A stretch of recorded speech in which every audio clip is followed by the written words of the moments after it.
15 minutos nos dice el director, estamos hablando mucho, para contarles que Mónica Aguirre estuvo conversando en Buenas noches a todos con Eduardo Fuentes.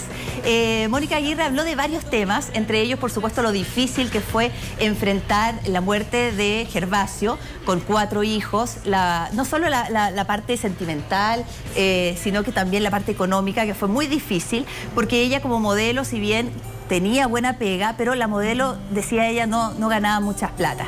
Pero tú estuviste, y tú la conoces harto a la Mónica. La conocí muy bien, y sobre todo en esa época me tocó trabajar con ella. Yo en la época hacía desfiles de moda y la contraté muchas veces como modelo y conocí a Gervasio. Incluso hice una gira con Gervasio a Concepción, en bus, íbamos en bus, en esa época éramos pobres. ¿Ya?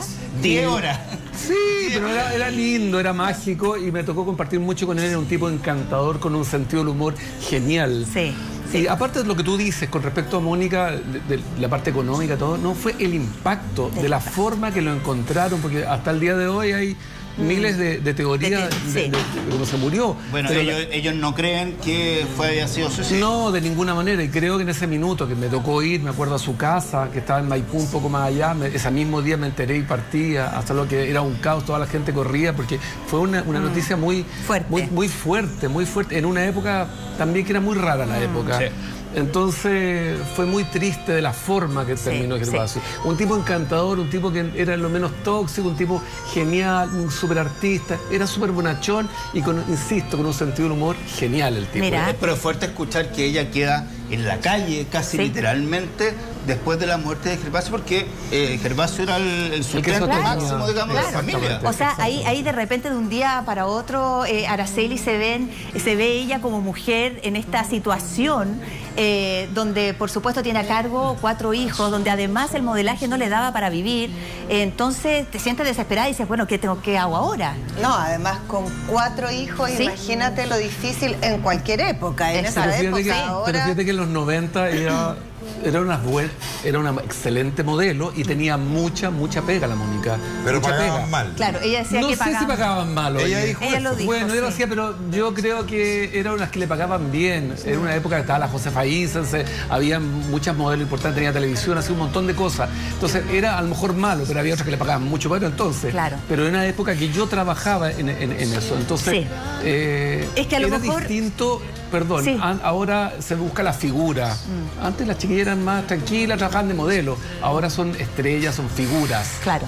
Bueno, Mónica comenzó muy joven en el modelaje. A los 14 años la descubrió una empresaria española que vivía aquí en el país y luego siguió, por supuesto, durante todos los años siendo muy exitosa en el modelaje, pero quizás nunca se imaginó, porque uno nunca piensa que le va a pasar la situación que vivió ella y sentirse desamparada de repente. Incluso puso una escuela de modelaje donde no le fue muy bien, por la crisis económica que se vivía en ese país. Al final terminó teniendo que vender otras propiedades que tenía para poder sustentar las deudas que le dejó esta agencia. Tiene que haber sido bien joven, igual con 4 hijos, pero muy joven. Y uno a esa edad, en el fondo, no te proyectas de que algo puede pasar, porque en el fondo a esa edad la muerte está lejana. Por lo tanto, no es una situación en la que uno se pueda ver envuelto de la noche a la mañana. ¿Voy a guardar esta platita? No. Si hay una muerte cercana, claro, un accidente, una enfermedad, entonces, bueno, todos podemos chocar, sacarnos la mugre, pero de la forma que murió, o que lo mataron, o que lo colgaron, es terrible, es terrible. Lo que dices tú es muy cierto, porque en esos años se especulaba mucho acerca de lo de Gervasio. Él había participado en algunas manifestaciones a favor de la democracia. Estábamos ya, en el 90 fue el plebiscito donde ganó, donde perdió Pinochet, digamos. Ya estábamos en una etapa de transición en que el 91 en marzo se traspasaba al mando. Por lo tanto, fue una época... Él murió el 28 de octubre de 1990, a pocos meses de que se terminara el gobierno militar. Por lo tanto, ahí hay una nebulosa con respecto a su... con respecto a su posición política, había gente mucho más comprometida que él y que hacía mucho más activista. En cambio, Gervasio era... Pero él se notaba más. Claro. Porque era un personaje... Porque era talentoso, era querido, tenía buenas canciones. La Además fama, que en esa época él era número opuesto a Sábado Gigante, entonces salía o sea, cada rato. Yo lo conocí en esa época, yo lo conocí cuando yo tenía como 10 años, una cosa así. Estaba en el canal infantil. En el canal infantil estaba en el canal infantil. pues Gervasio era muy famoso en esa época. Muy famoso. Sí. Yo también era chico. Claro. Ahora, bueno, es la realidad quizás de muchas mujeres y la señora que nos está viendo en la casa de decir, bueno, yo también he tenido que salir adelante en situaciones económicas difíciles. Por supuesto, nosotros lo queremos reflejar a través de la experiencia de Mónica Aguirre, porque cuando uno ve a la gente en la televisión dice, bueno, a ella también le pasó, y una forma como se tuvo que reinventar para poder sacar adelante a sus hijos, porque uno puede llorar mucho, un ratito, pero después dice, oye, ya, listo, tengo que sacar adelante a mi familia. 4 hijos a tu cargo, por lo tanto. Sí, pero emocionalmente yo creo que un palo muy fuerte en la cabeza. No sé si eso se puede borrar así. Sí. Tiene un accidente. Bueno, pero es que no se borra. Yo creo que uno vive con eso. Pero a lo que se refiere la Tipi es a que uno, como mamá, tiene tenés que atinar nomás. ¿Cómo le explica a esos niños? ¿Cómo le explica a los niños? Sí, no, terrible. Es que la forma en que murió es la complicada. Porque hasta el día de hoy no se sabe. O sea, sus propios hijos han estado investigando hoy en día, pero el tema es que eso en ese te hace minuto, no descansar, Willy, es como... Pero eran chiquititos. Como mamá tenés que atinar. Claro. O sea, la pena de explicar a un niño lo que un niño no puede entender. Sí. Villaray, en una entrevista también con Eduardo Fuentes, también destacó mucho lo que fue su mamá, el sostén. Ella misma cuenta en la entrevista que ella nunca tocó fondo porque siempre había algo que la protegía y logró sacar adelante a estos 4 niños. Además estuvo en pareja hasta hace muy poco, 22 años con Claudio Guzmán, ex UEP, músico, también músico. Sí. Y hace poquito que quedó sola. Sí, hace poco quedó sola también. Recordando un poco la época. También músico y te miro a ti. Claro, pero no sé por qué. Oye, ¿Por qué será? Recordando un poco la época, Mónica conocía a todas las modelos de la época que trabajaban en eso. Era una mujer bien querida, al margen de la situación puntual esta, al margen de lo que le sucedió. Era una mujer bien querida entre las modelos. Era súper disciplinada, era súper correcta. Cero conflictiva. Claro, sí. es muy como actriz simpática es lo mismo hoy en día. Como actriz es lo mismo. Es la persona. Sí, finalmente. Absolutamente. O sea, su esencia es esa, es una mujer súper piola, tranquila. Muy buena compañera. Oye, bueno, y otra de las cosas que se refirió también en la entrevista que dio en Buenas noches a todos, lo que comenta justamente Mauricio de esta ruptura, de esta separación luego de 22 años con Claudio Guzmán, que se acompañaron mucho y donde ella en este minuto dice, chuta, yo a lo mejor no estaba acostumbrada a estar sola porque toda mi vida he estado acompañada, y se está dando tiempos para hacer cosas que antes no había hecho, como viajar sola, agarrar el auto, irse a algún lado, sus hijos ya grandes.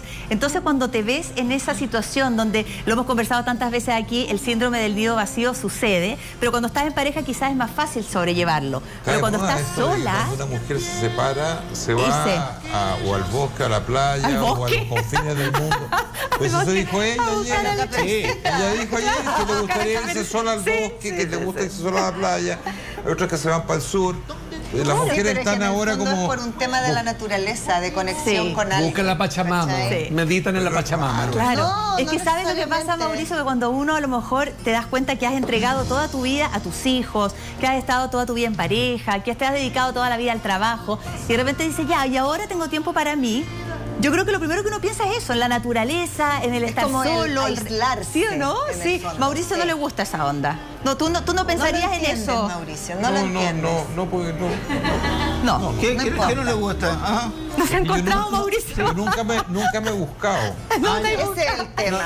Ya, pero por ejemplo, si ustedes vivieran una situación así, Andresito, solo en el mundo... Yo me voy al desierto. Ya, ¿viste? Te vas a buscar la naturaleza. Mentira. ¿Qué harías tú? No, yo no me aíslo, al contrario. ¿No te aíslas? No, yo me pongo más sociable. Ya. Si estuvieras Yo solo, soy tus poco hijos se sociable. van grandes. Soy poco sociable. Sí, yo sepo. Pero, Sí, es verdad, todos lo sabemos. Sí. Bueno, que si quieren hablen ustedes. Ya, pero entonces, en ese cambio de vida te pondrías más sociable. Buscarías más salir con gente. Yo creo. No, uno nunca sabe, pero... Cuando salta la liebre. La liebre salta. El problema, Andrés, es que cuando uno ha sido poco sociable, después quiere ser sociable y no encuentra con quién. Es verdad, ya nadie te quiere. Sí, pues. Claro. Porque uno va cerrando puertas en el camino, va dejando puertas cerradas. Sí. Uno lo habla de experiencia propia. No, yo nunca he sido poco sociable. Siempre he sido muy sociable. Yo cada vez que he necesitado tener mis momentos cuando he estado con pena, con angustia, ¿qué haces? viajo. Viajas, ya. ¿Y tú, Willy, qué harías? El mejor remedio es viajar. Pero ¿viste? Agarrar maleta y viajar al sitio. Sí. ¿Y tú, Araceli? Si tuviera la plata para hacerlo, Viajar también. Pero viajar solo es como fome, o no? Mira, yo viví sola cuando viví en México, pero yo creo que es una cosa como del espíritu de cada persona, porque yo cuando estuve allá no en un hotel, a ninguna parte, en no un hotel, viajé a ninguna parte. encima. Pero no? sol, sí, comer me sol, finalmente te vas acostumbrando. Sí. Pero yo no tenía como ese espíritu aventurero, así como decir, ya tengo agarro mi mochila libre, me voy a Acapulco, o me agarro un avión y me voy, no sé, a Estados Unidos o a lo que fuera, como que bueno, pero ahora lo haría. Son diferentes formas, viste, de enfrentar de repente cuando uno se sienta o se queda solo por diferentes motivos de la vida. Lo que no